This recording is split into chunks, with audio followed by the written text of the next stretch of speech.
Previously on Vegan Moon 4. Le véganisme, pour moi, c'est avant tout une religion de la détestation de l'humain. De ce qu'on pourrait appeler d'une certaine manière le nouvel ordre mondial. Végan. Le végan a qui fait pipi le plus loin. On se termine tout ça, Titi. Générique.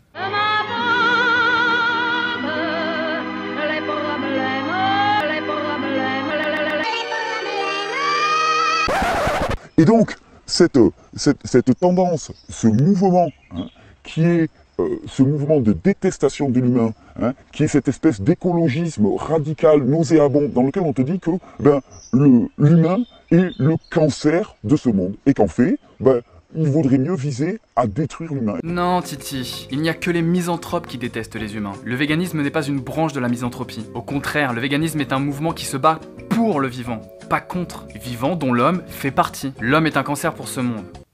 Dans un sens, oui. Surtout quand tu vois ce qu'il fait. Mieux encore, en gardant à l'esprit que bon nombre de ses actions sont destructrices, pour ne pas dire autodestructrices, l'homme n'est pas un indispensable de ce vivant. Eh non, je dirais même plus, s'il venait à disparaître, le vivant dont il fait partie s'en porterait beaucoup mieux. Mais encore une fois, ce n'est pas le but du véganisme. Tu es gentiment en train de croiser deux concepts qui sont diamétralement opposés. Le véganisme misanthrope. Un bien bel oxymore, ma gueule. Et t'es mignon avec ta définition toute pétée du véganisme. Mais t'as des stats sur le nombre de véganes qui taffent dans l'humanitaire, le nombre de médecins, spécialistes ou généralistes, le nombre d'infirmiers, de professeurs, le nombre d'auxiliaires de vie qui tous les jours donnent la popote carnée à leurs patients spécistes. Non mais donne-nous des chiffres, qu'on comprenne bien à quel point les véganes sont des sauvages en marge du système, qui ne souhaitent que l'extermination de celles et ceux qui le composent. C'est étrange, Titi, mais plus tu parles et plus...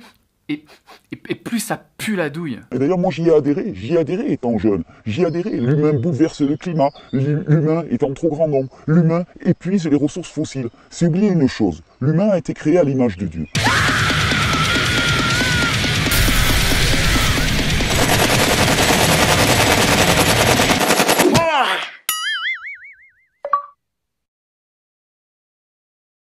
Alors, wow. Par où commencer? En donnant une fausse définition du véganisme, tu t'amuses depuis plus de 20 minutes à le défoncer à coups d'arguments trompeurs et de fourbes sophismes. Le véganisme n'est en rien une religion. Religion sur laquelle tu t'en donnes à cœur joie depuis le premier round de cet épisode Véganement. Que je vais définir comme une religion qu'on appelle le véganisme. Moi, je suis chrétien et je peux vous dire que je connais très bien la Bible. Et le temps des religions, d'après moi, est complètement aboli. Et là, quand on ne l'attendait pas, tu nous balances un scud. L'homme a été créé à l'image de Dieu. No! God, please, no! No! No! No! Non mais c'est même plus drôle. À moi, tu me donnes envie de chialer, Titi. Ça ne m'étonnerait même pas que tu nous annonces qu'étant plus jeune, t'es pris feu et qu'on t'a éteint un coup de pelle. Chercher à appuyer sa réflexion avec des arguments religieux. En 2016, c'est chaud, mec. Oublie pas que tu parles à des gens qui potentiellement pensent que Dieu n'existe pas. À l'inverse de son fan club. Et alors là, il y a un mot qui gêne énormément, parce que dans la pensée végan, dans l'idéologie végan, il y a une racine qu'on appelle l'antispécisme. Et l'antispécisme, qui est promu par certains, c'est tout est pareil. Toutes les espèces vivantes se valent. C'est encore une fois faux. L'antispécisme ne défend pas l'idée que toutes les espèces se valent. L'antispécisme défend le fait que toutes les espèces animales, humains compris, ont un droit à la vie inaliénable. Et qu'à aucun moment, une espèce, quelle qu'elle soit, peut s'octroyer le droit d'exploiter, de massacrer, d'assujettir une ou plusieurs autres. Tu le prouves encore une fois, ta grille de lecture est minablement spéciste. Alors l'antispécisme, c'est militer contre le spécisme. Le spécisme, c'est discriminer les individus sur la base de leur espèce. C'est-à-dire que politiquement, c'est en fait faire de l'espèce humaine l'espèce supérieure qui donc a le droit d'exploiter tous les autres animaux. C'est autant irrationnel qu'indéfendable. Tout le monde est pareil, tout est pareil, on est tous égaux. Puis Dieu dit, faisons l'homme à notre image, selon notre ressemblance, et qu'il domine sur les poissons de la mer, sur les oiseaux du ciel, sur le bétail, sur toute la terre, et sur tous les reptiles qui rampent sur la terre. Soyez féconds, multipliez, remplissez la terre et l'assujettissez, et dominez sur les poissons de la mer, sur les oiseaux du ciel, et blablabla. Ça se vend plus, ça. Si, mais plus c'est gros, plus ça passe. Tu me diras une fois que la tête est passe, y a pas d'épaule. Alors que moi, je prétends, et je ne suis pas le seul, bien que l'homme domine domine ce monde, domine les espèces animales. Effectivement ma gueule, vous êtes plein à penser ça. Mais c'est pas pour autant que ça vous donne raison. Un conseil, attention, pente savonneuse. Alors on va dire, non mais comment tu peux oser dire ça? L'homme domine, c'est esclavagiste. Comment tu peux oser penser une chose pareille? Mais attends, objectivement, moi quand je vois un enfant, je domine cet enfant. Je le domine de ma taille, je le domine de ma force, je le domine de mes responsabilités et de mon pouvoir. Je domine cet enfant. Ouh là là, non non non, oubliez-moi, même pas en rêve je mets les doigts là-dedans. Hors de question, vous êtes des oufs. Le problème, c'est qu'est-ce que tu mets derrière le mot domination? Bah, d'après le Larousse, c'est plutôt clair. Action de dominer, d'exercer son autorité ou son influence sur le plan politique, moral, etc. Autorité, empire, subir la domination de ses passions, fait pour un concurrent, un adversaire, un équipier, etc. de dominer l'autre. Pour les hégéliens, rapport du maître à esclave. Pour les marxistes, exploitation et oppression d'une classe sur une autre. Des synonymes? Oui. Ascendant, asservissement, autorité, despotisme, dictature, domestication, empire, emprise, férule, hégémonie, joug, maîtrise, suprématie. Des antonymes. Oui. Indépendance, liberté. Voilà, ça donne une bonne idée de la chose, on a une bonne définition bien délimitée. Est-ce que derrière le mot domination, tu mets droit à l'asservissement? Ou est-ce que derrière le mot domination, tu mets, comme cela doit être, tu mets responsabilité, service de l'autre? Et voilà, Titi. Ça commence avec une définition erronée du véganisme, et ça continue avec celle, tout aussi fausse, de la domination. On ne donne pas la même définition au même vocabulaire. Pourquoi? Parce que tu te bases sur des écrits, rédigés au temps où des gens pensaient dur comme fer, qu'un barbu les regardait depuis les nuages. Des écrits profondément spécistes, mais pas que. Ouais, l'amour, tout ça, ouais. Donner une autre définition à un terme commun, cela revient à faire de l'interprétation. C'était n'importe quoi. Comme le terme de domination renvoie clairement à la notion d'oppression. Tu te gaufres lamentablement dans une explication irrationnelle et dangereuse. L'interprétation, c'est le triple lutz de toutes les religions. Et à chaque fois qu'il y a interprétation, c'est roue libre, ma gueule.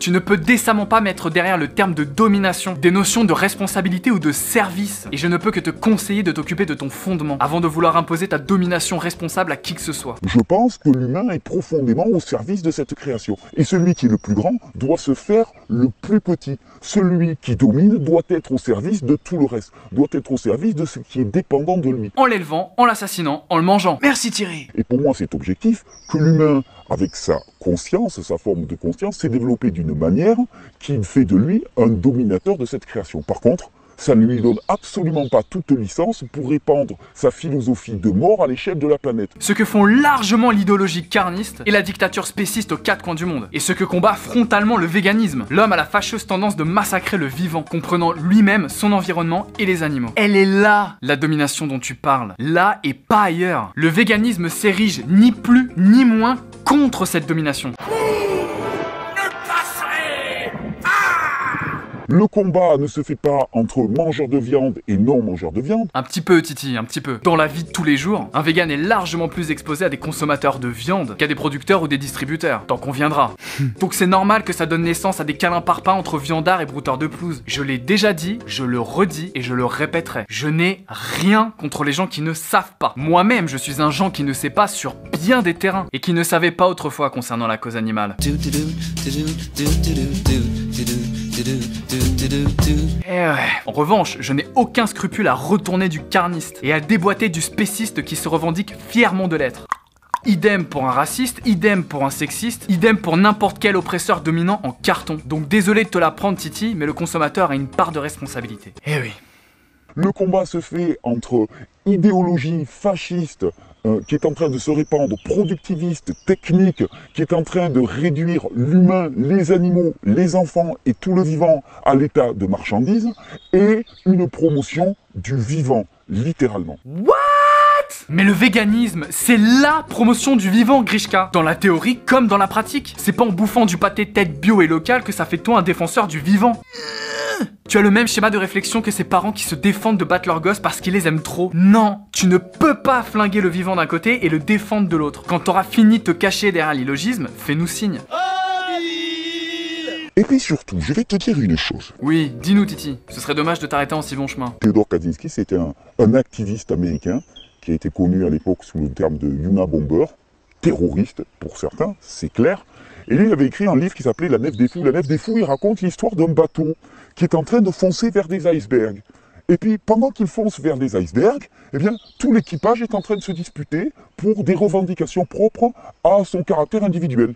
Donc, il y en a un qui est de couleur noire, donc qui demande des droits spécifiques pour sa couleur de peau. Puis il y a l'autre qui est homosexuel, qui demande des droits spécifiques. Puis il y a l'autre qui a telle foi, et ils se discutent tous. Et puis pendant ce temps, eh ben, tu as un personnel d'équipage qui dit « Hé les gars, pendant que vous êtes en train de discuter, on est en train tous de foncer vers l'iceberg, et on va tous s'écrouler, on va tous s'échouer. » Mais ça, personne ne veut le voir. C'est la division qui est promue à l'extrême.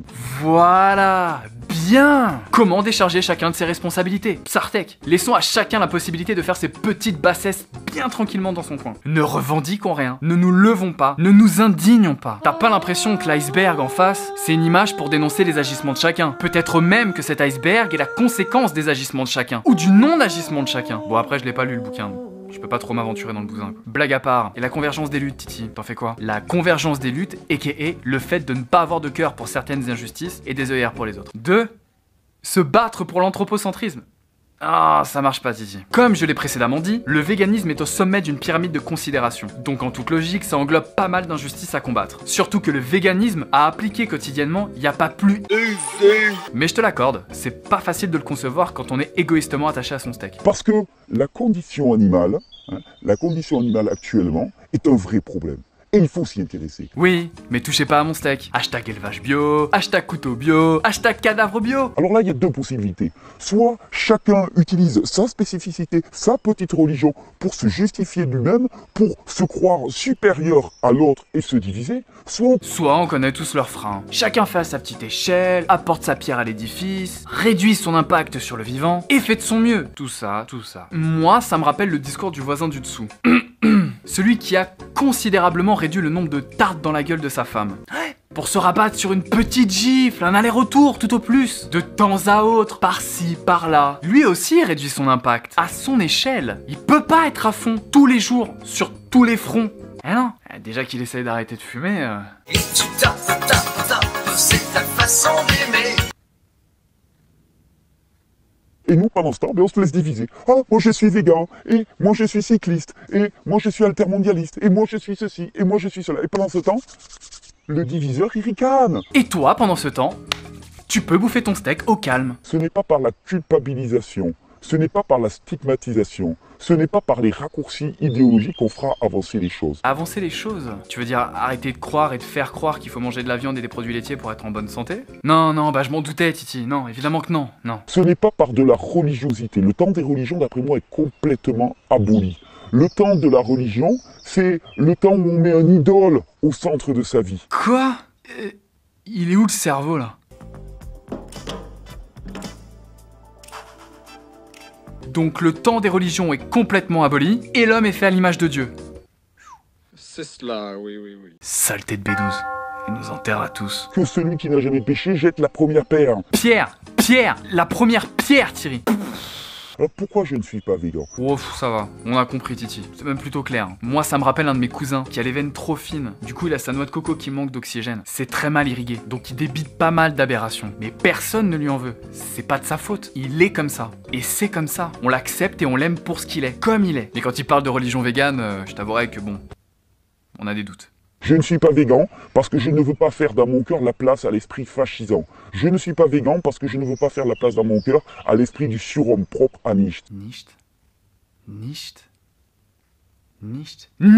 Mec, même quand tu parles, tu fais des fautes d'orthographe. C'est chaud. Maintenant, je comprends pourquoi tu fermes les commentaires de tes vidéos. Je ne suis pas végan parce que je ne veux pas faire le lit de toutes ces philosophies qui divisent l'humain, tandis que le monde entier est en train d'être ravagé par une idéologie perverse de la production, de la rareté, de la transformation de toute espèce vivante en bien de marchandises. Oui, blablabla, on connaît les bails. Ou comment fourrer du vide avec encore plus de vide. Tu fais pas grand chose de plus que de te trouver des excuses bidons pour ne pas être vegan. Le tout sous-titré, pitié, touchez pas à mon steak. Ça j'entends, oui. Le challenge, il est là. Le vrai combat, il se passe là, à l'intérieur de notre cœur. Et le combat, il ne sera jamais gagné par la violence. Il ne sera jamais gagné par la culpabilisation. Il ne sera jamais gagné par la stigmatisation. Au contraire, il sera gagné par l'amour qui est la seule force de destruction massive du mal. Qu'est-ce que c'est beau quand tu parles comme ça. Ah non mais je t'assure, moi j'ai des poils qui... C'est de qui? Nicht? Donc si je ne suis pas végan, c'est pour toutes ces raisons. Je ne discute pas le fait de manger ou de ne pas manger d'animaux. On pourra en discuter, ça serait vraiment intéressant. Mais si je ne suis pas végan, c'est parce que je refuse de rejeter l'autre pour une question de régime alimentaire. Faux. Je vais tenter de t'expliquer pourquoi toi, Titi, tu n'es pas vegan. Tu n'es pas vegan par pure dissonance cognitive. Tu n'es pas vegan parce que le simple fait de t'imaginer dire adieu à la viande te fait déféquer mou. Tu n'es pas vegan parce que tes habitudes sont constamment mises en branle par les végans qui t'entourent, incarnant de par leurs actions les idées qu'ils défendent et que ton ego ne le supporte pas. Tu n'es pas vegan parce que le changement a quelque chose d'insécurisant et que tu ne cherches qu'à t'auto-rassurer dans ta zone de confort. Tu n'es pas vegan parce que ta Bible ne t'ordonne pas de le faire, ou du moins ton interprétation. Tu n'es pas vegan parce que tu es profondément spéciste. Tu n'es pas vegan parce que tu es clairement carniste. Tu n'es pas vegan parce que tu es complètement esclave de tes papilles gustatives. Tu n'es pas vegan pour tous les arguments non valables. Tu n'es pas vegan parce qu'il te manque le courage de l'action qui va dans le sens de ta défense du vivant. J'arrête, je vais bientôt plus avoir de batterie moi. Si tu es persuadé que la condition animale est atroce et que pour cela il faut renoncer à consommer des animaux, ce n'est pas en culpabilisant l'autre que tu vas y arriver.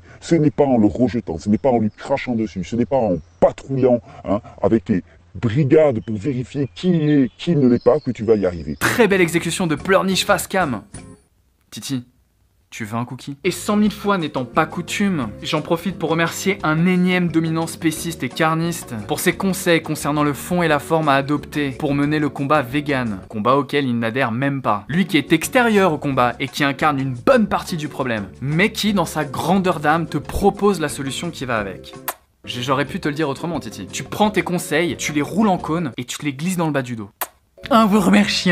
C'est en usant de pédagogie, de douceur, d'amour et de bienveillance que tu y arriveras. Je vous souhaite une bonne régénération. Ça, ce sont les marques de la régénération. Voilà, achetez mes DVD, mes extracteurs de jus, mes gourdes et mes germoirs. Faisez pas les fascistes sales païens de la jeunesse hitlérienne. Jésus est notre sauveur, priez pour nous pauvres pécheurs. Hashtag Amen le fric. Hashtag c'est pas moi c'est Nicht. Hashtag dégénère au calme. Merci Titi. Véganement.